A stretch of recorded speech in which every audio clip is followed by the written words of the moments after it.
సంక్షేమం గురించి మా మిత్రులు పట్టి విక్రమార్క గారు చెప్పినారు. ఇవాళ ఈ వేదిక మీద నుంచి 4-5 విషయాలు నేను స్పష్టంగా చెప్పదలుచుకున్నా. మా మిత్రులు కొన్ని విషయాలు మాట్లాడారు. కొన్ని మండలాలు, రెవెన్యూ డివిజన్లు లేకపోతే జిల్లాల గురించి కేంద్ర ప్రభుత్వం మండలాల సరిహద్దులు కానీ, రెవెన్యూ డివిజన్ల సరిహద్దులు కానీ, జిల్లా సరిహద్దులు మార్చొద్దని కేంద్ర ప్రభుత్వం ఆదేశాలు ఇచ్చింది. 2027 మార్చి 31 వరకు జిల్లా, మండల, రెవెన్యూ సరిహద్దులు మార్చడానికి అవకాశం లేదు.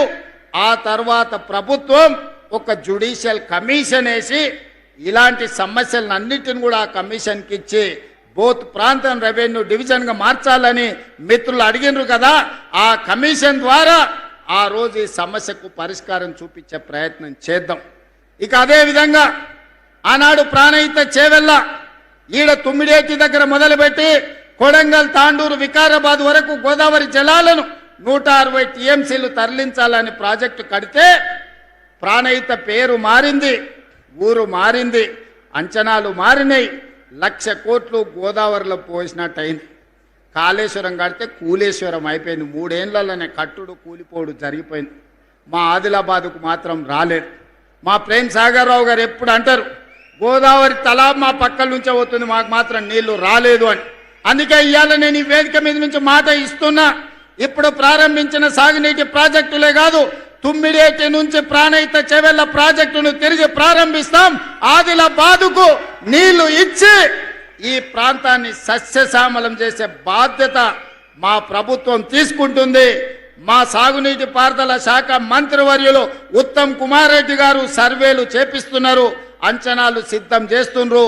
తొందరలోనే ప్రాణహిత చేవెళ్ళ తుమ్మిడేటి దగ్గర ప్రారంభించి ఆదిలాబాదు ప్రాంతానికి నీళ్లు అందించి తాగునీరు, సాగునీరు సమస్యను పరిష్కరించే ప్రాజెక్టును ప్రారంభించడానికి మళ్ళీ నేను ఇక్కడికి వస్తాను అని చెప్పి మా మిత్రులకు తెలియజేస్తున్నా. ఇక రెండవది, ఈ ప్రాంతంలో ఎర్ర బస్సు తిరగడమే కష్టం. మా పాయల శంకర్, మా ఎంపీ నగేష్ గారు, ఈ ప్రాంతంలో ఉండే మా నాయకులు, అన్న హైదరాబాద్కే ఎయిర్పోర్టా, ఆదిలాబాద్కి ఎయిర్పోర్ట్ అక్కర్లేదా అని ఈరోజు కేంద్ర ప్రభుత్వంతో, మోడీ గారితో మాట్లాడినాం, రామ్మోహన్ నాయుడు గారితో మాట్లాడినాం, రాజ్నాథ్ సింగ్ గారితో మాట్లాడినాం. తొందరలోనే వీలైతే జూన్ 2 తారీఖు లోపల ఆదిలాబాద్లో ఎయిర్పోర్ట్ ప్రారంభోత్సవానికి శిలా పలకాన్ని వేసే బాధ్యత వేదిక మీద ఉన్న మిత్రులం అందరం తీసుకుంటాం. మరి ఎయిర్పోర్ట్ వస్తే మరి అది నడవాలంటే కూడా మనకు ప్యాసింజర్లు ఉండాలి కదా.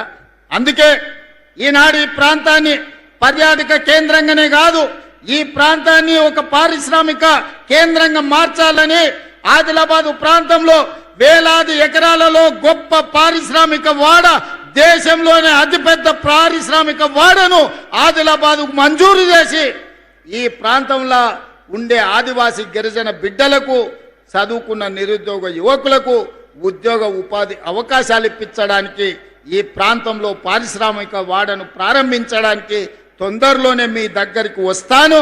దానికి సంబంధించిన భూసేకరణ ప్రక్రియ వేగంగా సాగుతుంది అని నేను చెప్పదలుచుకున్నాను. అదేవిధంగా అన్ని జిల్లాలలో యూనివర్సిటీలు ఉన్నాయి, ఆదిలాబాదు జిల్లాలో యూనివర్సిటీ లేదని మా ఎన్ఎస్యుఐ అదేవిధంగా విద్యార్థి యువకులు చాలా మంది అడిగినారు.